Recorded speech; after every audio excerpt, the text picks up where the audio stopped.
السلام علیکم ورحمۃ اللہ وبرکاتہ۔ آج کی حدیث حضرت ہند بن ابی حالہ رضی اللہ تعالی عنہ سے روایت ہے۔ کہتے ہیں کان رسول اللہ صلی اللہ علیہ وسلم خافض الطرف، اللہ کے نبی صلی اللہ علیہ وسلم نگاہوں کو نیچی رکھتے تھے، جھکا کے رکھتے تھے، باحیا بن کے رہتے تھے آپ۔ نظرہ الی الارض اطول من نظرہ الی السماء، آپ کی نظر زمین کی طرف زیادہ ہوتی تھی آسمان کے مقابلے میں۔ نگاہیں اونچی رکھ کے چلنا، سینہ اکڑ کے، یہ متکبرین کی علامت ہے۔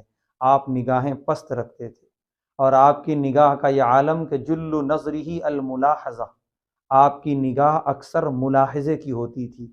جس چیز کو بھی یا جس شخص کو بھی دیکھتے تھے غور و فکر کی نگاہ سے دیکھتے تھے، سرسری نگاہ نہیں ہوتی تھی۔ یہ کسی شخص کے ماہر اور باعلم اور باکمال ہونے کی دلیل ہے کہ اس کی نگاہ ملاحظے والی نگاہ ہو، صلی اللہ علیہ وسلم۔